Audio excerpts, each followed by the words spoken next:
Welcome back to the Joe Miller Show, KOAN Hot Talk, 1080 AM, 95.1 FM. This show is made possible by the McPherson Tax Defense Group, 1-800-BEAT-IRS, BeatIRS.com. That's BEAT, IRS, serving all your tax needs. We have with us Rachel Alexander, senior editor at The Stream. She's a political columnist, founder, and editor of Intellectual Conservative. Of course, has been on the show a number of times before and is a contributor to Town Hall, Right-Wing News. She's written for a number of other outlets on the web. You've probably seen some of her articles on Restoring Liberty, and she's also a former prosecutor. And she recently wrote an article about something that happened at her daughter's school. It's interesting because this has become national news. Just last night, the ESPN Sports Center interviewed some kids that were involved in this controversy. Rachel, I'm just going to let you tell us what happened, and then we'll talk about some of the wider implications of it. Yeah, my four stepdaughters attend this school, and they know all the girls involved. And, before I tell you what happened, I have to point out, it's a little bit ironic perhaps, these girls are known for being bullies, and they would take photos of other students, upload them to social media, and say cruel things about them. And so, it's too bad someone never stopped them and told them, you need to stop doing this. This is inappropriate behavior. Because what they did is, some of the girls have dated black boys, and one has a black boyfriend. And so apparently, this one and her black boyfriend thought it would be really funny to take a photo of themselves with these letters on the front of their T-shirts that spelled out the N-word. They were all supposed to be dressing up for senior day, and the shirts were supposed to spell out a long senior message. But they just took out, 5, 6 different letters and did that. And so I guess this is kind of a tradition, right? On this day, people would put stuff on their shirts and spell out messages, not obviously racial ones, but this is not like just some sort of sporadic thing. I mean, this was something that happens every year. Right. And so these girls, one of them uploaded it to Snapchat, and you know what that program is. It's a social media program where you can take a screenshot and send it anywhere you want to go. And so after that, it went viral. It went everywhere, and the backlash against them has just been insane with all kinds of the, news coverage, as you're saying. And the girls, one of them reportedly was the soccer team captain, and they made her quit, and she had a full scholarship to NAU. They protested and made her lose it. And there's now a petition out there that something like 45,000 people have signed demanding that the principal resign and the girls be expelled, because apparently they thought the principal was only going to give the girls 5-day suspension. So as of now, I don't think they've decided what discipline they're going to do for the girls. In my personal opinion, let them go to Compadre, which is the alternative school up the street, where it won't be so awkward, and you might make everyone happy that way. But again, I mean, this is planned.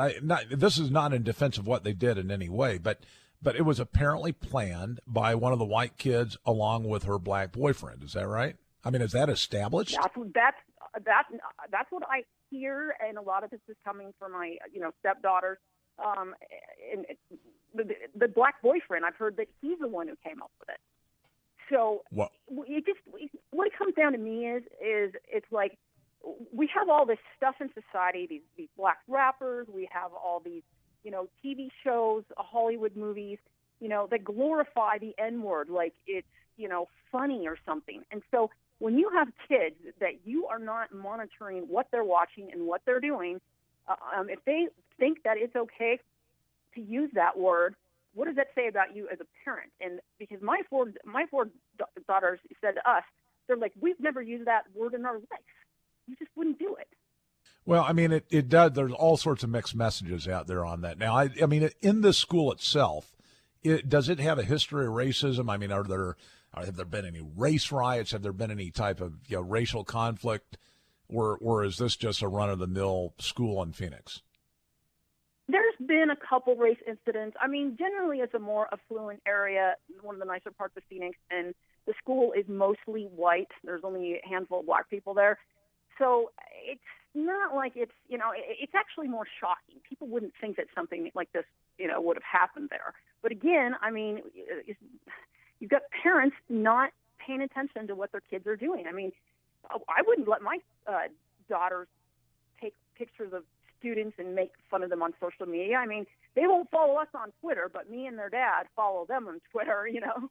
Well, but in all fairness, I mean, stuff like Snapchat, I mean, it seems like every week a new program's coming out. It's virtually impossible to maintain universal oversight of what your kids are doing on the web. We've got 8 kids, Kathleen and I, and we still have in the house 4. And, of course, the web has increased in its reach over the time frame that we've been parents, but it is an enormous undertaking to keep track of what's going on. And there's no way, I mean, culture has its influences. And you made the point that, you know, these kids are hearing the N-word used everywhere, sometimes not in kind of in a hostile or aggressive or negative way. Sometimes it's actually used, as somebody said earlier in a conversation during the break, as as not an aggressive term, but as a friendly term. And of course, it depends on race as to whether or not it's expressed that way normally.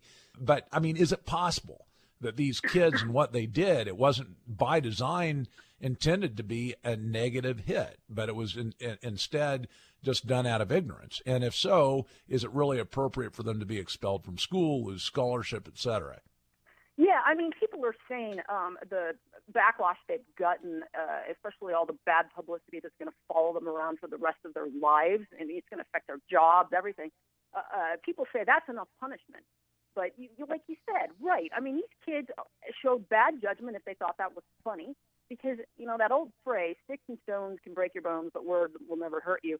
It's not accurate. You know, there is such a thing as mental abuse, emotional abuse. I mean, they've shown that this can cause PTSD and other kinds of things. So, you know, when you got the left and the right both agreeing we need to get rid of the N-word, then something is right because, you know, usually the left wants to ban all these words. Oh, that's a microaggression, whatever. Well, you know what? The N-word we can all agree on. It's offensive. It hurts people's feelings. And so, you know, shame on their parents for not raising them right and teaching them. I mean, how can you not tell your kids at some point, don't you ever say that word? Right. And, you know, some are arguing on the other side of it that this is a speech issue. Of course, in the schools, you don't have unencumbered free speech rights. So, Rachel, what do you say to the folks that think that this is a hit on free speech, that this is, you know, quashing their abilities to express themselves in ways that, you know, the First Amendment allows? Do you think that's a legitimate concern? Not really, because, you know, first of all, there's things like saying fire in a crowded movie theater that aren't protected as free speech because it's just such a ridiculous, you know, horrible thing to do. So I also look at it this way. This is the opposite of free speech in some ways. This is the most costly speech these girls will probably have ever engaged in their entire life. So you can argue till you're blue in the face, you know, oh, this should be their free speech right. Well, why would you want to just completely destroy your career, you know, by exercising what you think is a right? It's like the woman who dresses like a prostitute and walks in the middle of downtown, in the middle of the night, and says, you know, I shouldn't expect anyone to accost me. I have a right to do this. Well, fine, you have a right to do it, but do you want to just possibly destroy your whole life? So what's your take, just kind of in closing this segment out, what's your take on race relations as a whole in the United States? Do you think that there's enhanced conflict, that people are not getting along as well as they used to? Do you think that the president has helped fan the flames of racial discord? Where are we at as a country right now as far as racial harmony goes? Absolutely. I feel like we were making such strides. We elect the first black president. You know, people are just getting so much more, you know, politically correct and sensitive. And then along comes Obama, who just stokes the fires. I think he's a direct result of the emergence of Black Lives Matter. And then they further stoke the fires. I mean, I hear stories from my girls at that school, and it's bad. Everyone's always accusing everyone of racism. It wasn't like that when I was in high school.